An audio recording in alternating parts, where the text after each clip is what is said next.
कल आपने देखा होगा दुनिया के अंदर दो अद्भुत घटनाएं घटित हुई। एक, प्रधानमंत्री जी जापान, न्यू गिनी और ऑस्ट्रेलिया की यात्रा पे गए। भारत के प्रधानमंत्री के प्रति दुनिया के अंदर कितना श्रद्धा और सम्मान का भाव है।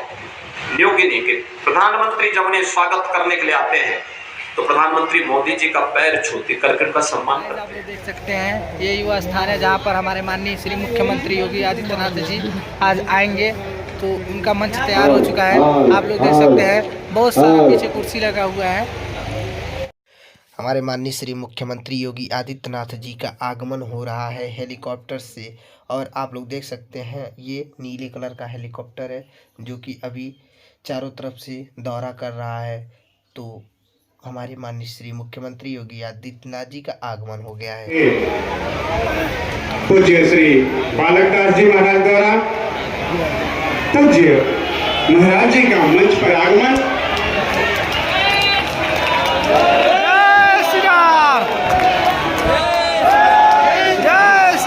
पूज्य महाराज जी द्वारा व्यासपीठ पर माल्यार्पण हम सभी का परम सौभाग्य। यजमानगण द्वारा पूज्य महाराज जी का स्वागत। जगदम्बिका सिंह जी, श्री वीरेंद्र सिंह जी, श्री परशुराम जायसवाल जी, श्री ज्ञानेंद्र त्रिपाठी जी द्वारा यजमानगण द्वारा पूज्य श्री रुद्र महायज्ञ में अनवरत रूप से पूजन अर्चन एवं हवन का कार्य वैदिक मंत्रोच्चार द्वारा संपन्न हुआ। इसमें जजमान की भूमिका के रूप में हमारे जजमान हम अब भारतीय संस्कृति की अजस्र धारा को गतिमान कर संस्कृति को पुनर्स्थापित कर भय भ्रष्टाचार मुक्त उत्तर प्रदेश करें। पूज्य महाराज श्री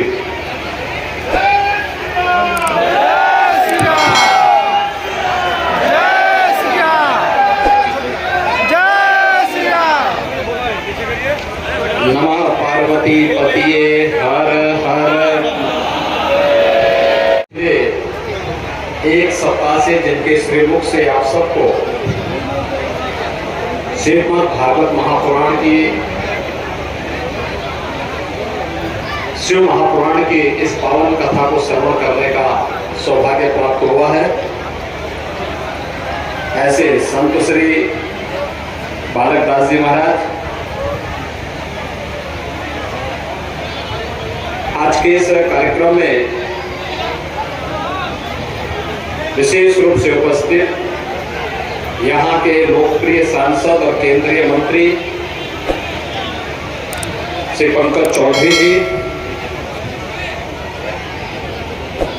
काशी से पधारे महामंडलेश्वर सतवड़ आश्रम के महंत संतोष दास जी महाराज, श्री जयमंगल कमोदिया जी, महाराजगंज के हमारे सभी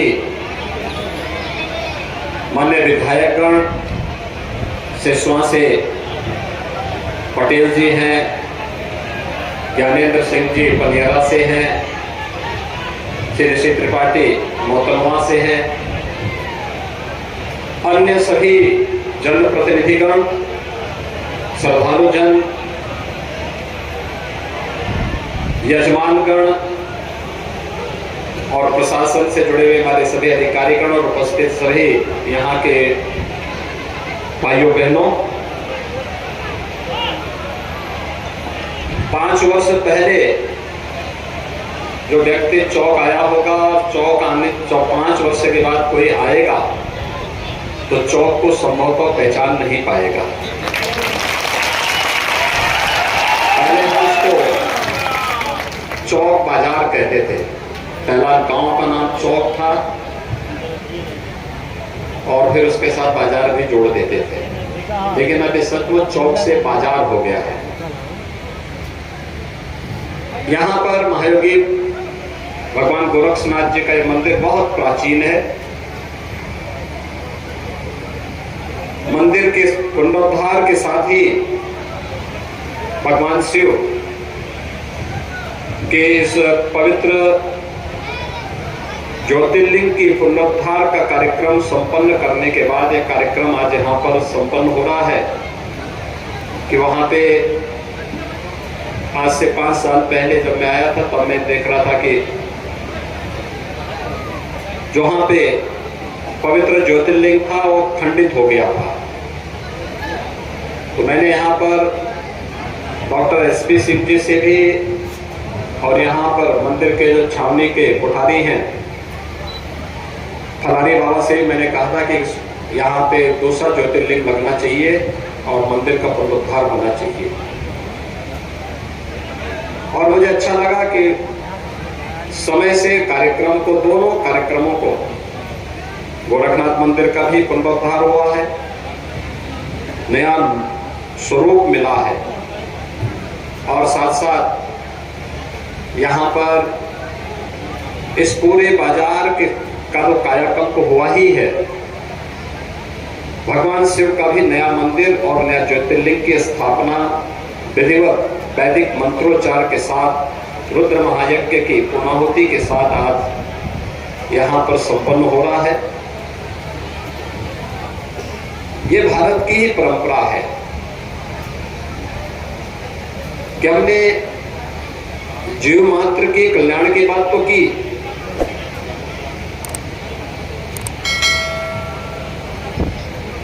सर्वे भवन्तु सुखिनः की बात की, सबके सुख की कामना की है, सबके मंगल की कामना की है, सबके कल्याण की बात की है। दुनिया को भी हम लोगों ने एक परिवार के रूप में माना है, लेकिन चेतन जगत के साथ साथ इस जगत की प्रत्येक उस वस्तु को, चाहे वह जड़ हो या चेतन, उनके प्रति हमारी श्रद्धा का भाव जो हमारे लिए उपयोगी है, लोक कल्याणकारी है, जो सृष्टि के लिए आवश्यक है, उसके प्रति श्रद्धा का भाव तो बीच में देवताओं की प्रेरणा से मैनाक पर्वत सामने आता है और कहता है कि बजरंगबली, एक लंबी छलांग आप लगा रहे हैं, बीच में आप कुछ देर विश्राम कर लीजिए। तो हनुमान जी ने कहा कि नहीं, जब तक मैं अपने स्वामी का काम पूरा ना कर लूं, राम काज कीने बिनु मोहि कहां विश्राम, मैं कहां विश्राम कर सकता हूं। तो कहते नहीं, आप थक गए होंगे, क्योंकि लंका में आप जाएंगे और इतने थक जाएंगे तब तो वहां भी काम नहीं कर पाएंगे, आप कुछ देर विश्राम करके तब जाएंगे। उन्होंने कहा नहीं, मैं विश्राम नहीं करूंगा, क्योंकि मैं एक सनातन कार्य को करने के लिए जा रहा हूं। सनातन धर्म की परिभाषा क्या है, किसको सनातन धर्म कहते हैं? तब हनुमान जी ने उन्हें बताया, कृते च प्रति कर्तव्यम ऐसा धर्म सनातन है। यानी अगर किसी ने आपके प्रति कुछ भी कल्याण का कार्य किया है, आपके हित के लिए कोई कार्य किया है, उसके प्रति कृतज्ञता ज्ञापित करना, ये हम सनातन धर्मावलंबियों का यही सबसे प्रमुख पहचान है और इसे हमने धर्म का हिस्सा माना। हमारा धर्म हमें हर चेतन और जड़ वस्तु के प्रति कृतज्ञता ज्ञापित करने की प्रेरणा प्रदान करता है। हम सब के प्रति वही भाव व्यक्त करते हैं, श्रद्धा का भाव व्यक्त करते हैं और यही कारण है कि हमने उस हर एक वस्तु को सम्मान दिया है जिसने इस जीव सृष्टि के कल्याण के लिए, उससे आगे बढ़ना, इसको बखूबी हर सनातन धर्मावलंबी जानता है। और धर्म की रक्षा तो समाज ने मिलकर के किया है, पूरे समाज ने मिलकर के जब एकजुट होकर के अपने एकता के माध्यम से मार्ग आगे बढ़ाया है, तो उससे कल्याण के अनेक मार्ग प्रशस्त हो गए। यही कारण है दुनिया के अंदर तमाम मत मजहब संप्रदाय है, कुछ आए चले गए, समाप्त हो गए, उनका नामो निशान मिट गया। कुछ हैं, कुछ आने वाले समय में भी आएंगे, उनका विशिष्ट पहचान हो सकती है। कुछ देर के लिए भले ही बढ़ सकते हैं, लेकिन हमारा सनातन धर्म हर देश, हर काल, हर परिस्थिति में इसी प्रकार से अपने वर्चस्व को बनाए रखेगा। लोक मंगल की कामना को करता हुआ आगे बढ़ता रहेगा। लेकिन इसमें हम सबका दायित्व बनता है कि हम अपने धर्म को मजबूती करने के लिए अपने कर्तव्यों का पालन करें। आपने देखा होगा आज से 5 वर्ष पहले, 6 वर्ष पहले, 7 वर्ष पहले चौक बाजार बेतरतीब था, अस्त व्यस्त था। आज मैं देख रहा था ऊपर से कि अब तो ये टाउन एरिया भी हो गया है। टाउन एरिया के कार्यालय में भारत का तिरंगा लहरा रहा था। कितना अच्छा लगता है जब किसी सरकारी इमारत में भारत की आन मान शान का प्रतीक तिरंगा चौक में। टाउन एरिया सचमुच अब चौक से बाजार हो गया है। इसी प्रकार से मैं देख रहा हूं सामने चिकित्सालय भी बन गया, काफी बड़ा चिकित्सालय बन गया है। चिकित्सालय, फिर उसमें हेल्थ एटीएम भी लगेगा, उससे लोगों को सुविधाएं मिलेंगी। एक साथ 60 प्रकार की जांचें वहां से लोगों को मिलेंगे। डॉक्टर कहीं भी बैठा होगा, लखनऊ में बैठा होगा, गोरखपुर में बैठा होगा, दिल्ली में बैठा होगा, मुंबई में बैठा होगा, यहीं से बैठे बैठे सारी जानकारी आ जाएगी। चौक और उसके आसपास के लोगों को यहीं पे स्वास्थ्य की सुविधा, उत्तम स्वास्थ्य की सुविधा उपलब्ध हो जाएगी। पूज्य महाराज जी ने, महंत दिग्विजयनाथ जी महाराज ने, पूज्य महंत अवैधनाथ जी महाराज ने, उनके प्रेरणा से यहाँ पर पहले से शिक्षण संस्थान काफी, गोरखपीठ की ओर से प्राइमरी स्कूल भी है, बालिकाओं का विद्यालय भी है। इस वर्ष इंटर कॉलेज बन गया हो, अभी इंटर कॉलेज भी है, डिग्री कॉलेज भी है, और अभी यहाँ पे स्टेडियम का भी निर्माण हो रहा है। अब यहाँ के बच्चे खेलकूद में आगे बढ़ेंगे तो स्टेडियम उनके लिए एक उत्तम माध्यम होगा। खेलकूद की गतिविधियों के माध्यम से तमाम बड़े बड़े खिलाड़ी बनेंगे, अलग अलग उसमें, कोई रेसलिंग में होगा, कोई पहलवानी में भी अपनी जो आजमाइश कर सकता है, अलग अलग कार्य के लिए, अलग अलग उसके लिए, कोई क्रिकेट में होगा, कोई फुटबॉल में, कोई वॉलीबॉल में, अलग अलग उसके साथ जुड़ने का एक अवसर भी प्राप्त होगा। जितनी पढ़ाई महत्वपूर्ण है उतना ही खेलकूद। और फिर हमारे यहाँ तो पहले से इस बात को मान्यता दी गई है कि शरीर माध्यम खलु धर्म साधन, यानी धर्म के जितने साधन हैं वो एक स्वस्थ शरीर में ही हो सकते हैं। और स्वस्थ शरीर तभी प्राप्त होगा जब व्यक्ति शारीरिक रूप से तंदुरुस्त होगा। बच्चों को पढ़ाई लिखाई के साथ साथ खेलकूद के कार्यक्रमों के साथ भी जोड़ने की आवश्यकता है। इसीलिए प्रधानमंत्री जी ने खेलो इंडिया, खेलों के कार्यक्रम को आगे बढ़ाया, फिट इंडिया मूवमेंट को बनाया, सांसद खेलकूद प्रतियोगिताओं के माध्यम से गांव-गांव में, हर ब्लॉक स्तर पर, विधानसभा स्तर पर और संसदीय क्षेत्र के स्तर पर खेलकूद की प्रतियोगिताओं को आगे बढ़ाया।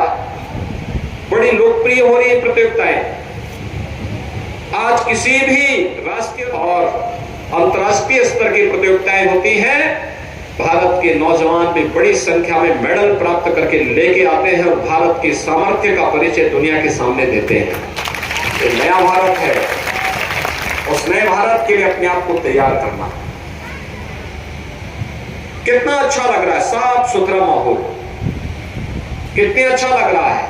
गोरखपुर से हमारे दोस्त संत आने थे, मैंने कहा हो सकता है इनको देर होगी, तो मैंने इन लोगों का कभी आप कम से कम 2 घंटे पहले यहां से गोरखपुर से जाएंगे तब आपको 2 घंटा लगेगा, क्योंकि मुझे 2 घंटा लगता था यहां आने में। लेकिन आज जब ये लोग आए तो इनको 1 घंटे से भी कम समय में ये लोग चौक पहुंच गए। गोरखपुर से चौक मात्र 1 घंटे से कम समय में। कितनी अच्छी सड़कें, हराटा भरती हुई सड़कें, महाराजगंज से चौक तक, गोरखपुर से महाराजगंज तक, और दोनों ओर से परतावल होते हुए भी और फरेंदा होते हुए भी दोनों तरफ से सड़कें, कितनी अच्छी सड़कें हो गई हैं, यानी विकास। लेकिन इस विकास को संरक्षण देने का काम हमारा भी होना चाहिए। हम सब भी इसको देखें, अपनी जिम्मेदारी, नागरिक कर्तव्यों को जान करके ही हम लोग इनका संरक्षण भी कर पाएंगे। और जब ये सभी को हम अपने दायित्व के साथ जोड़ेंगे, यही हमारा धर्म है।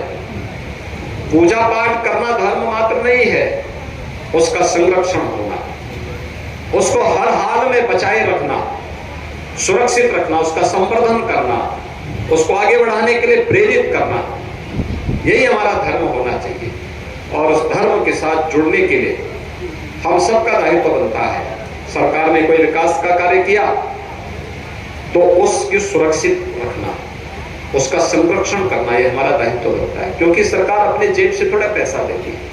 हम लोग जो पैसा लाते हैं, जो पैसा भेजते हैं विकास के लिए, वो मैंने अपनी जेब से नहीं दिया। ये पैसा जनता का पैसा है, सरकार का पैसा है। एक एक पैसा बचत करते हैं तब एक पूंजी होती है, बड़ा बजट बनता है, और फिर उस पैसे को ही हम विकास के लिए भेजते हैं। उसी पैसे से फ्री में राशन भी देते हैं, उसी पैसे में अनुसूचित जाति, जनजाति और पिछड़ी जाति के बच्चों को हम स्कॉलरशिप भी देते हैं। उसी पैसे से हम प्राइमरी स्कूल के बच्चों को फ्री में उनको यूनिफॉर्म देते हैं, उनके लिए जूते मोजे भी देते हैं। उसी पैसे से हम लोग तमाम एक कल्याणकारी कार्यक्रम कर पाते हैं जिसमें हर व्यक्ति का कल्याण हो। बेटियों की शादी के लिए सामूहिक विवाह की योजना होती है, गरीबों के लिए मकान के लिए, गरीबों के लिए शौचालय के लिए, पैसा वही है। अगर इसको नुकसान पहुंचाएंगे तो फिर नए लोग लाभार्थी नहीं आ पाएंगे, नए लोगों का कल्याण नहीं हो पाएगा। इसलिए उसका संरक्षण करना। साफ सफाई है तो आपने देखा होगा कितना अच्छा वातावरण हो जाता है, यही लोक मंगल है। स्वच्छता रहेगी तो बीमारी ही नहीं आएगी। आप देखिए 6 साल पहले कितनी गंदगी रहती थी, गांव में कोई पैदल नहीं जा सकता था, गांव में कोई पैदल नहीं जा सकता था, शहर में भी गलियों के अंदर कूड़ा पड़ा रहता था। आज सफाई शुरू हुई तो सबसे पहला प्रभाव क्या हुआ? जो दिमागी बुखार था समाप्त हो गया, एकदम समाप्त। मासूम बच्चे मरते थे, महाराजगंज जिले में भी 200-250 बच्चे हर साल मासूम बच्चों की मौत होती थी। आज 0 हो गया, 0। आप सोचिए इतने बच्चों की जान बची ना स्वच्छता के कारण। तो हमारा दायित्व क्या बनता है? हम स्वच्छता को भी हर हाल में प्रोत्साहित करें। इस समय प्रधानमंत्री जी की प्रेरणा से हर गांव में हर घर नल की योजना लागू हो रही है, शुद्ध पेयजल घर घर पहुंचाना। कल आपने देखा होगा दुनिया के अंदर 2 अद्भुत घटनाएं घटित हुई। एक, प्रधानमंत्री जी जापान, न्यू गिनी और ऑस्ट्रेलिया की यात्रा पे गए। भारत के प्रधानमंत्री के प्रति दुनिया के अंदर कितना श्रद्धा और सम्मान का भाव है। न्यू गिनी के प्रधानमंत्री जब उन्हें स्वागत करने के लिए आते हैं तो प्रधानमंत्री मोदी जी का पैर छूते करके उनका सम्मान करते हैं।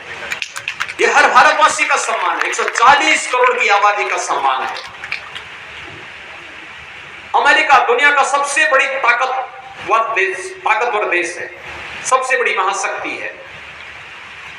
अमेरिका दुनिया के अंदर उसका अपना वर्चस्व है। लेकिन अमेरिका के राष्ट्रपति भी कहते हैं प्रधानमंत्री जी से कि आपकी लोकप्रियता को देख करके आपका ऑटोग्राफ लेने की मेरी इच्छा होती है। भाइयों बहनों, ये हर भारतवासी के गौरव को बढ़ाता है।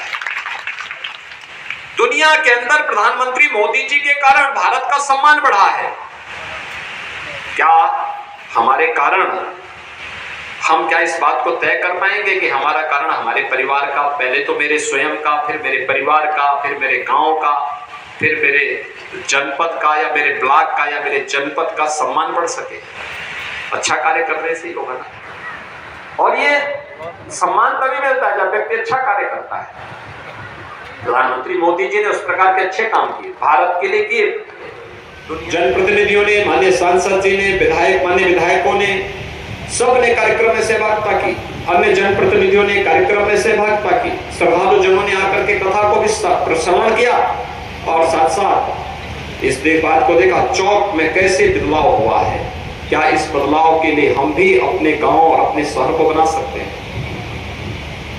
जैसे चौक का सुधार हुआ है, चौक अच्छा बन गया है, यानी इसको आप कह सकते हैं स्मार्ट टाउन एरिया के रूप में चौक बन गई, स्मार्ट टाउन एरिया। और मैं तो यहाँ के प्रशासन से भी कहूंगा, यहाँ के चेयरमैन, नवनिर्वाचित चेयरमैन से, यहाँ के जो हमारे ईओ होंगे उनसे भी कहूंगा, जिला प्रशासन और पुलिस से भी कहूंगा, पब्लिक एड्रेस सिस्टम के साथ साथ सीसीटीवी कैमरा चौराहे चौराहे पर लगाना, यह सेफ सिटी का एक उदाहरण और आदर्श नगर पंचायत के रूप में विकसित करना। और अगर नगर पंचायत आदर्श हो गई तो ग्राम पंचायतें भी आदर्श क्यों नहीं हो सकती? पैसे की कमी नहीं है, उस पैसे का सदुपयोग ठीक ढंग से हो जाए तो भाइयों बहनों इतना विकास हो जाएगा, इतना विकास हो जाएगा, कोई व्यक्ति वंचित नहीं रह सकता, हर व्यक्ति को उसकी सुविधा का लाभ प्राप्त हो जाएगा। इसलिए धर्म का एक कार्य आस्था के साथ, आस्था का सम्मान के साथ ही कर्तव्यों को, अपने धर्म को जोड़ने की आवश्यकता है। और कर्तव्य के साथ अगर हम जुड़ेंगे तो आप भी उसी प्रकार का सम्मान अपने गांव में, अपने न्याय पंचायत में, अपने विकास खंड में, अपने जनपद में, अपने प्रदेश में प्राप्त करने में सफल होंगे। जैसे कल वैश्विक मंच पर प्रधानमंत्री मोदी जी को यह सम्मान प्राप्त हुआ है।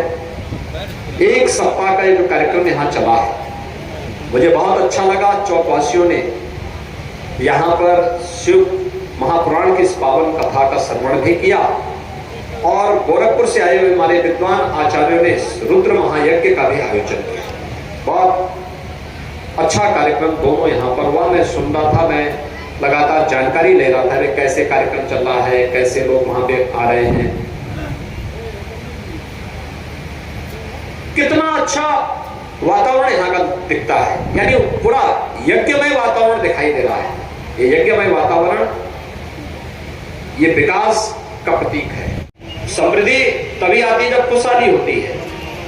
जहां दुख होगा क्या वहां समृद्धि आ पाएगी? कभी नहीं आ सकता।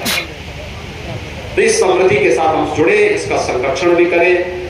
नालियों को ढका हुआ है बहुत सिस्टमेटिक तरीके से। आदर्श नगर पंचायत का जो एक उदाहरण होना चाहिए वह चौक के अंदर देखने को मिल रहा है। मुझे लगता है यह मॉडल के रूप में विकसित हो सकता है। यहाँ पे तमाम उन गरीबों को जिनके पास अभी मकान नहीं होंगे, सालाना आय 3 लाख से कम होगी, उनको प्रधानमंत्री आवास योजना का लाभ मिला भी होगा, शेष लोगों को उसका लाभ भी प्राप्त होगा और अच्छे ढंग से सिस्टेमेटिक तरीके से उसे आगे बढ़ाने की आवश्यकता है। अगर बढ़ा देंगे तो बहुत सारे लोगों का कल्याण हो पाएगा। एक एक योजना व्यक्ति के स्वावलंबन का आधार बन सकती है, एक एक परिवार के स्वावलंबन का आधार बन सकती है। हम लोगों को उसके साथ जुड़ना चाहिए और यही हमारा धर्म है। अपने कर्तव्यों का पालन, जो जिस क्षेत्र में अगर वो अपने कर्तव्य का पालन कर रहा है, इसका मतलब अपने धर्म का पालन कर रहा है। आज आप सब यहाँ पर आए, एक सप्ताह के धार्मिक आयोजन के साथ जुड़ने का आज मुझे भी सौभाग्य प्राप्त हुआ है। मैं कथा व्यास जी के प्रति, यज्ञ के आचार्यों के प्रति, यजमान गणों के प्रति हृदय से धन्यवाद ज्ञापित करता हूँ। आप सभी श्रद्धालुओं को इस यज्ञ का पुण्य प्राप्त हो, कथा का पुण्य प्राप्त हो, यजमानों को भी और श्रद्धालु जनों को भी, चौकवासियों को भी, उसके आसपास के सभी नागरिकों को इसका पुण्य प्राप्त हो। इसकी मैं भगवान गोरक्षनाथ जी से, देवादेव महादेव भगवान शिव से यही प्रार्थना करते हुए मैं आज के इस अवसर पर आप सबके प्रति अपनी शुभकामनाएं देता हूं और आप सबसे अनुरोध करूंगा कि जो व्यवस्थापकों ने यहाँ व्यवस्था बनाई है, प्रसाद ग्रहण करने के बाद ही आप सब यहाँ से जाएंगे तो अच्छा रहेगा। प्रसाद ग्रहण करेंगे, जहाँ जहाँ ये व्यवस्था जिस रूप में बनाई गई है, डॉक्टर एसपी सिंह जी ने और उनके साथ जो यहाँ कमेटी है उन लोगों ने व्यवस्था इसकी बनाई होगी। सभी प्रसाद ग्रहण करने के बाद ही यहाँ से जाएंगे तो अच्छा रहेगा। प्रदेश के अंदर जो 762 नगर निकाय हैं, उनमें से एक नगर आदर्श नगर निकाय के रूप में, नगर पंचायत के रूप में आप विकसित करने में अपना योगदान देंगे। 545 नगर पंचायतें हैं हमारे पास प्रदेश में।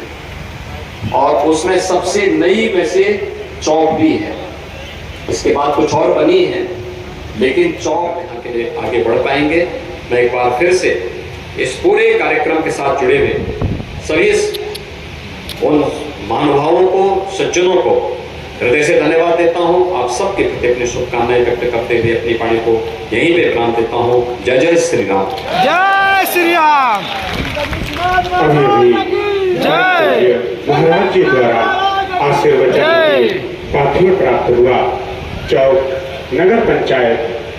तो ऐसे ही वीडियो को देखने के लिए मेरे चैनल को सब्सक्राइब कर लें और बेल आइकन को प्रेस कर लें, ताकि जो भी मैं वीडियो डालूं तो सबसे पहले आपके पास पहुंचे। और ऐसे ही वीडियो मैं डालता रहूंगा। तो आप लोग मेरे साथ प्यार बनाए रखिए और मेरे वीडियो को लाइक करिए और कमेंट करिए।